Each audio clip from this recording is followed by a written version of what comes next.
Hello అండి, అందరికీ good morning. మీరు చూస్తున్నారు జీకే లుక్స్ 2.0 ఛానల్. బేసిక్గా మనకి మొన్న వచ్చిన పాపప్ గురించి అసలు మన ఫౌండర్స్ ఏ రకంగా ఆలోచిస్తున్నారు, అసలు ఏమనుకుంటున్నారు ఏంటనేది కామెంట్ సెక్షన్లో పెట్టారు. దాని గురించి మాట్లాడదాం. దాంతోపాటు నాకున్న కొన్ని డౌట్స్ గురించి మాట్లాడదాం. అలాగే ప్రజెంట్ మన వాళ్ళలో కొంతమంది ఆ పాపప్ని ఏ రకంగా పోర్ట్రేట్ చేస్తున్నారు, అంటే ఏ రకంగా బయటికి చెప్తున్నారు అనేది కూడా ఈ వీడియోలో తెలుసుకుందాం. వీడియో కొద్దిగా మీ డౌట్స్ క్లారిటీ వచ్చే విధంగానే ఉంటుంది అనుకుంటున్నాను. వీడియోలోకి వెళ్ళే ముందు ఎప్పటిలాగే లైక్ చేయండి, ఇన్ఫర్మేటివ్ కనిపిస్తే తప్పకుండా షేర్ చేయండి. అలాగే మన ఛానల్ చూస్తూ కూడా ఇంకా సబ్స్క్రైబ్ చేసుకోకపోతే సబ్స్క్రైబ్ చేసుకుని సపోర్ట్ చేయండి. కింద డిస్క్రిప్షన్లో ఫస్ట్ కామెంట్లో టెలిగ్రామ్ ఛానల్, వాట్సాప్ లింక్ ఇచ్చాము, అందులో జాయిన్ అవ్వండి. ఓకే, ముందుగా ఇక్కడ ఫస్ట్ యాష్ గారి ఫోటోతో ఉన్న దాన్ని మనం చూద్దాము. కీ పాయింట్స్ అంట. ఓకే, వ్యాలెట్ అలాగే ఓ ట్రాకరు, మనకి ఓ ట్రాకర్ అనేది ఆన్లో ఉంది కాబట్టి దయచేసి ఎవరైనా ఫోన్లో మాట్లాడినప్పుడు అవి చేసినప్పుడు జాగ్రత్తగా ఉండండి, లేదంటే మీ ఐడి ప్రమాదంలో పడే అవకాశం ఉంది అని చెప్పి చెప్తున్నారన్నమాట. నేను ఎన్నోసార్లు చెప్పాను, ఓ ట్రాకర్ అనేది అసలు ఆనే అవ్వలేదు మనకి. బేసిక్గా వీళ్ళు ఆన్లో ఉందని చెప్తున్నారు. ఎవరి దగ్గర ఆన్లో ఉందే వాళ్ళని చూపించమనండి. ఓకే, ఆన్లో ఉందని చెప్తే నా ఐడి వాళ్ళకి ఫ్రీగా ఇచ్చేసి నా యూట్యూబ్ ఛానల్ కూడా వాళ్ళకి ఇచ్చేస్తా. ఓకేనా, డేరు. ఎందుకంటే 4.5 సంవత్సరాలు బట్టి కష్టపడి తెచ్చుకున్న ఛానల్ అయినా సరే నేను వాళ్ళకి ఇచ్చేస్తాను. ఓ ట్రాకర్ నిజంగా ఆన్లో ఉంది, అది మనం ట్రాక్ చేస్తే నిరూపించగలిగితే. ఓకే, నెక్స్ట్ స్పాన్సర్తో కాంటాక్ట్లో ఉండండి. అంటే ఇవన్నీ కూడా వీళ్ళు ChatGPT, జెమినైలు వచ్చిన తర్వాత కష్టపడే పని లేకుండా ఏదో ప్రాంప్ట్ దానికి ఇస్తున్నారు. అదేమో మనకి ఈ రకంగా ఇస్తుంది. ఇక్కడ రియాలిటీ ఏంటంటే పాపప్ వచ్చింది ఎందులో అండి, విక్టర్ విత్ యాష్లో వచ్చింది. మరి ఓ వ్యాలెట్లు ఓ ట్రాకర్లు ఏమొస్తున్నాయి, ఎందుకు వచ్చినాయి ఇందులో? పాపప్ వచ్చిందేమో విక్టర్ విత్ యాష్లో. వీళ్ళు అసలు ఓ ట్రాకర్లు, వ్యాలెట్లు, గీలెట్లు ఇవన్నీ ఎందుకు వచ్చినాయి అంటున్నా టాపిక్. అంటే దీన్ని ఆల్మిక్చర్ చేస్తున్నారు వీళ్ళు. దీనివల్ల మనలాంటి వాళ్ళు కన్ఫ్యూజ్ అవుతున్నారు. ఓకే, ఇంకా దాని పక్కన కామెంట్స్ చూడండి, ఈ ఇంకా నవ్వు వస్తాయి మనకి. ఎందుకంటే ఫస్ట్ దానికి సెకండ్ దానికి సంబంధం ఉండదు. ఫస్ట్ ఒకరోజు ముందు ఏం పెట్టారంటే, గ్రూప్లో ఉన్న ఫౌండర్లందరికీ విజ్ఞప్తి, వ్యాలెట్లో ఎక్కడా కూడా అంటే వ్యాలెట్ గురించి ఎక్కడ మాట్లాడద్దు.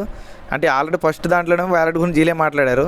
రెండో దాంట్లో వ్యాలెట్ల గురించి మాట్లాడద్దు, డేట్ల గురించి మాట్లాడద్దు, టైల్ గురించి మాట్లాడద్దు, కంపెనీ పాజిటివ్గా ఉండండి, నెగిటివ్గా అసలు మాట్లాడద్దు. బాగానే ఉంది. మళ్ళీ దాని తర్వాత ఇంకొకటి వచ్చింది. దాంట్లో ఏం చెప్పారు చూడండి, గత ఇది బాబా సినిమాలో పెట్టిన సింబల్ ఒకటి పెట్టారన్నమాట. అలాగే కమ్యూనిటీకి మంచి నిజం ఏంటంటే, అదే ఇది ముమ్మాటికి నిజం అని చెప్తున్నారన్నమాట.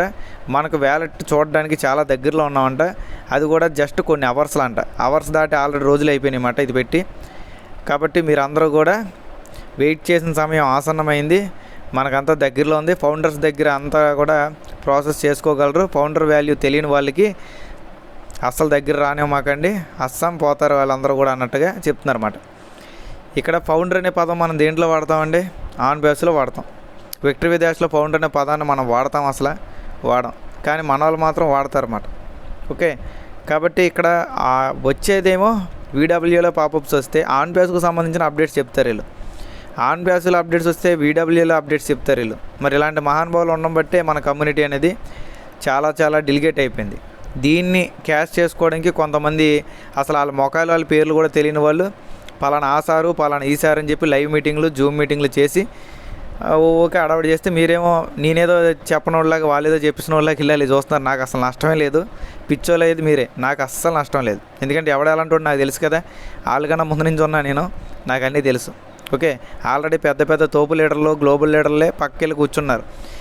ఇప్పుడు వచ్చిన ఆసార్లు ఈసార్లు వచ్చి మనకు చేసేది ఏమీ లేదు. ఓకే, అగా మన వాళ్ళు ఎక్కువగా అడిగిన క్వశ్చన్లు, నాకు వచ్చిన డౌట్స్ గురించి మాట్లాడదాం. వీళ్ళ టాపిక్ మాట్లాడుకుంటే టైం వేస్ట్ మనకి. ఓకేనండి, ఇప్పుడు మన వాళ్ళు ఎక్కువగా అడుగుతున్న డౌట్, నాకు వస్తున్న డౌట్లు ఏంటనేది ఈ 3 పాయింట్లోనే మీకు అర్థమవుతుందన్నమాట. ఫస్ట్ వచ్చేసి మనకు పాపప్ స్టార్టింగ్లో ఇక ఇప్పుడు విక్టర్ విత్ యాష్లో అత్యంత ముఖ్యమైన భాగంలో పెట్టుబడి పెట్టాల్సిన సమయం ఆసన్నమైంది మీరు. ఓకే, డైలాగ్ కరెక్ట్గా చూడండి. విక్టర్ విత్ యాష్లో అత్యంత ముఖ్యమైన భాగంలో పెట్టుబడి పెట్టాల్సిన సమయం ఆసన్నమైంది మీరు అని చెప్పి పెట్టారన్నమాట. దానికి అర్థం ఏంటనేది మాత్రం నాకు కొద్దిగా అర్థం కాలేదు. నిన్న కూడా ఇది చెప్పాం మనం. పెట్టుబడి అంటే ఏంటి, టైం పెట్టుబడా లేదా మనీ పెట్టుబడా ఏంటి అనేది క్లారిటీ లేదు. నెక్స్ట్ ఇక్కడ వచ్చేసి మీ అవకాశం పంచుకోండి. మీకు తెలిసినట్లు ఎవరైనా మీ సర్కిల్లో ఉంటే వాళ్ళ పరిమాణం పెంచుకోండి, అంటే ఎక్కువ మందిని జాయిన్ చేయండి అని చెప్తున్నారన్నమాట. ఈరోజు గతం కంటే ఎక్కువగా మీకు తెలిసిన నెట్వర్క్లు, అంటే గతంలో కన్నా కూడా ఇప్పుడు ఎక్కువ మందిని జాయిన్ చేసుకోండి అని చెప్తున్నారు. అలాగే గొప్ప అవకాశం కోసం సిద్ధపడడానికి కొత్త వ్యక్తులు ఆహ్వానించేటప్పుడు మేము మిమ్మల్ని ప్రోత్సహిస్తున్నాం. అంటే కొత్త వ్యక్తులను జాయిన్ చేయమని మేము ప్రోత్సహిస్తున్నాం. అలాగే వాళ్ళు ఎలాంటి వాళ్ళు అయ్యి ఉండాలి కింద ఉండే తమపై తాము పెట్టుబడి పెట్టడానికి, అంటే వాళ్ళ మీద వాళ్ళు పెట్టుబడి పెట్టడానికి సిద్ధంగా ఉన్న ఎవరినైనా సరే వ్యక్తి వికాస్ అందుబాటులో ఉంది. కాబట్టి అలాంటి వాళ్ళని మీరు కమ్యూనిటీలోకి ఎవరినైనా సరే ఆహ్వానించండి. వారికి మనం ప్లాట్ఫామ్ మాత్రమే పరిచయం చేయట్లేదు, అంతకు మించి చేస్తున్నాం అని చెప్తున్నారు. ఇక్కడ కూడా పెట్టుబడి అన్నారు. 2 సార్లు పెట్టుబడి అని డైలాగ్ వచ్చింది. 2 సార్లు మనకి అర్థం అవుతుంది ఏంటంటే టైం అనుకోవాలా మనీ అనుకోవాలనేది కొద్దిగా క్లారిటీ లేదు నాకు. టైం పెట్టుబడి అంటారా? టైం అనేది పెట్టుబడి లెక్కే మన మైండ్లో. ఎందుకంటే మనం వర్క్ మానేసి మరి రోజుకి 5-6 గంటలు మీటింగులు అనేవి గతంలో విన్నాం. మీరే కాదు నేను కూడా విన్నా. కానీ రాత్రుల పూటలు గట్టి అవసరమైతే మన నిద్రని ఆపుకునైనా విన్నాం. ఎందుకంటే అప్పుడు మనకి ఇంపార్టెంట్, అప్పుడు మనకు అవసరం కంపెనీ మీద ఉన్న నమ్మకంతో. కానీ ఇప్పుడున్న పరిస్థితుల్లో నమ్మకం సగం మందికి తగ్గిపోయింది. ఎందుకు తగ్గిపోయిందంటే మన వాళ్ళు ఎప్పుడు కూడా ఒక టైము డేట్ అనేది చెప్పడం, కనీసం ఒక రోడ్ మ్యాప్ ఉండదు. అంటే ఎప్పుడు ఏం చేస్తారనేది క్లారిటీ ఉండదు వాళ్ళకి. దానివల్ల కొంచెం ఇబ్బంది అయింది. ఇలా వాట్సాప్ గ్రూపుల్లో పిచ్చాపాటిగా మెసేజ్లు పెట్టేవాళ్ళు అంటారా, వాళ్ళకి ఏం పని పాటలేదు కూడా పెడతారు. నిజంగా గుండెల మీద చేసుకొని వాళ్ళు పెట్టిన దానివల్ల ఏమైనా లాభం ఉందా ఫౌండర్స్కి అనేది ఆలోచించమనండి. నేను అన్నాను కాదు, వాళ్ళని ఆలోచించుకోమనండి. అప్పుడు అర్థం అవుద్ది.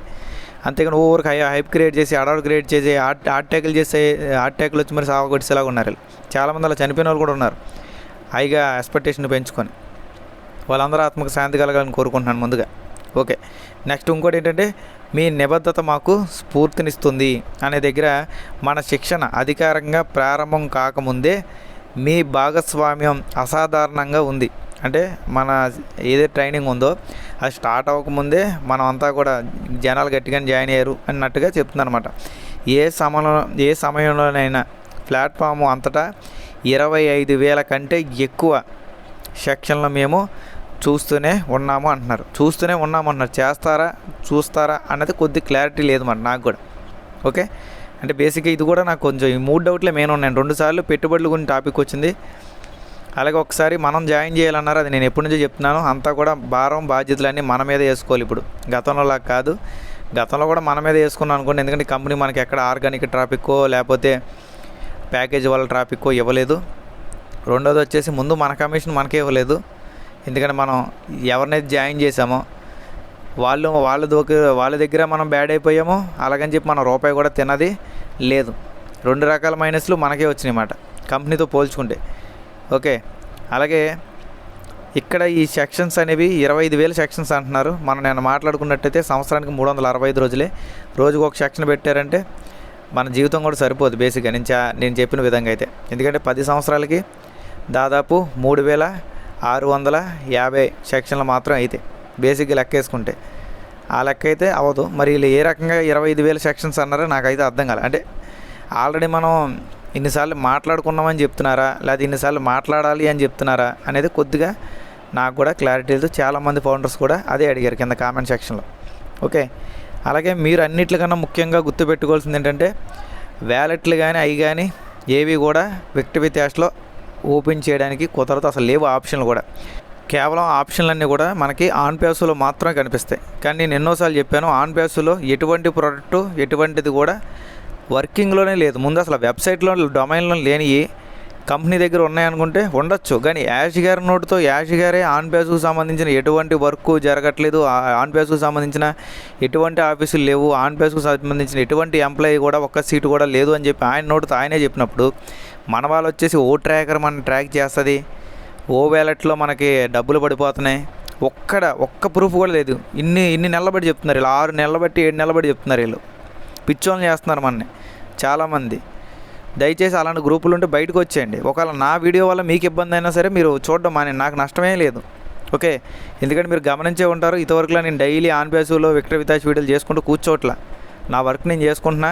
దీని మీద నాకు రీసెంట్గా వచ్చిన ఇంటర్లింక్లోనే కొంచెం అమౌంట్ వచ్చింది. దాదాపు ఒక 70,000-80,000 దాకా తీసాను దాంట్లో. అంటే ఎటువంటి పెట్టుబడి పెట్టకుండా దాంట్లో తీసా. అది ఎలా వచ్చిందంటే దాంట్లో ఏదో మనకు ఆప్షన్ వచ్చింది, దాన్ని మనం వాడుకున్నాం, దాని తర్వాత తీసాం తప్ప. అంతకు మించి అయితే ఇక్కడ మన దాంట్లో అయితే నేను ఎటువంటి అమౌంట్ తీలే బేసిక్గా చెప్పాలంటే. ఓకే, అలాగే చాలామంది ఇంటర్లింక్లో ఎంతో కొంత అమౌంట్లు తీసిన వాళ్ళు ఉన్నారు. కేవైసీలో ప్రాబ్లం ఉన్నా అది ఎంతో కొంతమందికి న్యాయం చేసింది ముందు. ఓకే, అలాగే కంపెనీ వాళ్ళు ఏమంటున్నారు, ఒకవేళ మీ దగ్గర వచ్చిన కాయిన్స్ ఎవరు తీసుకోపోతే మేమే బైబ్యాక్ చేసుకున్నట్టు మేమే తీసుకుంటామని కూడా చెప్పారు. అసలు వాళ్ళ అప్డేట్స్ బేసిక్గా మనం తక్కువ చేసుకున్నట్టు కాదు, కానీ దాంట్లో 1 కోటి మంది యూజర్లు ఉన్నారండి. మన దాంట్లో ఉన్నది తిప్పి కొడితే 8 లక్షల మంది 7 లక్షల మంది ఉన్నారు. అప్పుడు కమ్యూనిటీ ఏది పెద్దది? మనది పెద్దదా, ఇంటర్లింక్ది పెద్దదా? ఓకే, వాళ్ళ దాంట్లో ఆల్రెడీ వ్యాలెట్లు ఉన్నాయి, వ్యాలెట్ ట్రాన్సాక్షన్స్ ఉన్నాయి, అన్నీ ఉన్నాయి. బేసిక్ ఇక్కడ నిన్న కాక మొన్న వచ్చిన ఇంటర్లింక్ ఇంత రేంజ్లో మనం వెళ్ళినప్పుడు ఆల్రెడీ మనం పెట్టుబడులు పెట్టాం ఇక్కడ ఆన్ బేస్లో. ఇంటర్లింక్లో మనం పైసా కూడా పెట్టాల. కానీ ఇక్కడ మనం పెట్టుబడులు పెట్టి ఇంత చేసినా వీళ్ళు ఇంకా ట్రైనింగ్ అనేది స్టార్ట్ చేయకుండా చేస్తామని ఇప్పటికీ ట్రైనింగ్ గురించి వాళ్ళు చెప్పారు. దాదాపు వీళ్ళు ట్రైనింగ్ గురించి చెప్పే మనకి 8 నెలలు అయింది. ఇంకో 2 నెలలు ఆగితే సంవత్సరం అయ్యేది. అంటే ప్లాట్ఫామ్ స్టార్ట్ చేసిన కానీ కేవలం ట్రైనింగ్ స్టార్ట్ చేయడానికి సంవత్సరం పట్టిందంటే ఎలా ఉంటుంది? వేరే వాళ్ళకి చెప్పినా అసలు నవ్వుతున్నారు అసలు. ఓకే, ఈ విధమైనది వచ్చింది మన దాంట్లో. ఇది కాకుండా మిగతా అన్నీ కూడా వెళ్ళిపోతున్నాయి. ఆల్రెడీ టిక్ కాయిన్ ఉంది. టిక్ కాయిన్ కూడా వాళ్ళు అక్టోబర్లో డైరెక్ట్గా వెబ్సైట్లో లాంచింగ్ అంటున్నారు, అంటే లిస్టింగ్ చేస్తా అంటున్నారు. అప్పుడు అది 5 రూపాయలు ఉన్నవాడిని, 10 రూపాయలు ఉన్నవాడిని, దాంట్లో ఎవరికైతే లక్షల కాయిన్లో కనీసం ఎంతో కొంత వస్తాయి. ఓకే, కాబట్టి ఇలాంటి మైనింగ్ల మీద ఆధారపడిపోయిన స్టేజ్కి మన వాళ్ళు తెస్తారు. ఎందుకంటే మనది ఒక a company, technology company, product based company అని చెప్పి మనం ఆనందపడి ఆధారపడి 10 మందికి అవకాశం కల్పిస్తే కంపెనీ మనకి ఇచ్చిన విలువ ఏంటిది? నాకైతే ఎటువంటిది అర్థం కావట్లా. ఓకే, కానీ ఈ పిచ్చాపాటి వాళ్ళు ఏదో కోట్లు సూట్లు వేసేసుకొని గ్రాఫిక్స్లో క్రియేట్ చేసేసి మేము కోటేశ్వర్లో, మళ్ళీ గ్రూపుల పేర్లు కూడా విచిత్రంగా ఉంటాయి. బిలియనీర్ గ్రూపు, మిలియనర్ గ్రూపు, కోటేశ్వర్ల గ్రూపు, లక్షాధికారుల గ్రూపు. ఏందండి అది? కోటేశ్వర్ల గ్రూప్ అని పేరు పెట్టాం అనుకోండి. మనం ఎంతమంది కోటేశ్వర్లు ఉన్నారు ఆ గ్రూప్లో? అంటే ఫ్యూచర్లో కోటేశ్వర్లు అవుతారని చెప్పి వీళ్ళే వాళ్ళకి ముందే మోటివేషన్ చేస్తున్నారు. నిజంగా అక్కడ కోటేశ్వర్లు అయ్యి ఉంటే ఒకరిని చూపించమన్న దాంట్లో ఎంతమంది కోటేశ్వర్లు ఉన్నారు? ఇప్పుడు నిజంగా కోటేశ్వర్లు ఉంటే వాళ్ళకి దీంతో పనే ఉంటుంది అసలు. జస్ట్ వాళ్ళు రిజిస్ట్రేషన్ చేసుకుంటారు, జస్ట్ వెయిట్ చేస్తారు అంతే. మిగతా వాళ్ళని మోటివేట్ చేయాల్సిన అవసరం లేదు. ఒక కోటేశ్వరుడికి ఇంకొన్ని మోటివేట్ చేయాల్సిన అవసరం లేదు. వాడి ఎదుగుదల వాడికి సరిపోద్ది. ఓకే, మిలియనీర్ల గ్రూపు, బిలియనీర్ గ్రూప్ అన్నా సరే కోటేశ్వర్ల గ్రూప్ లెక్కే. అసలు గ్రూపుల పేర్లే మనలేదా విచిత్రంగా పెడతారు. జస్ట్ ఒక్క కంప్లైంట్, ఇలాగ ఒక గ్రూపు పేరు ఉందని చెప్తే తీసుకెళ్ళి బొక్కలో పెడతారని. నాకు ఎంతసేపు పట్టదు, కానీ అవసరం లేదు మనకి. ఒకడి మీద పడేయాల్సిన అవసరం లేదు. కానీ ఆ గ్రూపుల పేర్లు అవన్నీ చూసి నాకు పెడుతున్నారు చాలామంది. జీకే గారు ఇలా కోటేశ్వర్ల గ్రూప్ అంట, బిలియనర్ గ్రూప్ అంట, మిలియనర్ గ్రూప్ అంట, ఇట్లా జాయిన్ అయితే మన డబ్బులు వస్తాయంటే గ్రూపులో జాయిన్ అయితే డబ్బులు ఎందుకు వస్తాయి? గ్రూప్లో జాయిన్ అయితే డబ్బులు రావు. ఇంకా విచిత్రం ఏంటంటే అలాంటి గ్రూప్ పేర్లు పెట్టుకున్న కొంతమంది వాళ్ళు బిలియనీర్లు అవ్వడానికి, అంటే మనం అవ్వం, వాళ్ళు అవుతారు. ఆ గ్రూప్ని ఎవరైతే క్రియేట్ చేశారో, ఎవరైతే అడ్మిన్లు ఉన్నారో వాళ్ళు ఐడీలని 10,000కి 15,000కి తీసుకునే లక్షలకి 2-3 లక్షలకి అమ్మిన వ్యక్తులు ఉన్నారు వాళ్ళలోనే. ఓకే, కాబట్టి ఎక్కువ వాగారనుకోండి ఆ స్క్రీన్ షాట్లు నా దగ్గర భద్రంగా ఉన్నాయి, బయటకు వదులుతాం. కాబట్టి గమ్మును కూర్చొని ఎవరి పని ఆడు చేసుకోండి, మమ్మల్ని కూడా పని చేసుకునేలాగా చేయండి. ఓకే, ఈ వీడియోలో అయితే ఇంతే ఉంది. వీడియో నచ్చినట్టయితే లైక్ చేయండి, షేర్ చేయండి, సబ్స్క్రైబ్ చేసుకోండి. అలాగే అలాంటి పనికి మళ్ళీ వాట్సాప్ గ్రూపుల్లో ఉండడం వల్ల మీకు టైం వేస్ట్ తప్ప ఉపయోగం లేదు. నా గ్రూప్లో జాయిన్ అవ్వాలని మీకు ఇంట్రెస్ట్ ఉంటే కింద డిస్క్రిప్షన్లో ఫస్ట్ కామెంట్లో కూడా నేను ఇచ్చాను. వాట్సాప్ ఛానల్లో టెలిగ్రామ్ అందులో జాయిన్ అవ్వండి. Thank you, me GK looks.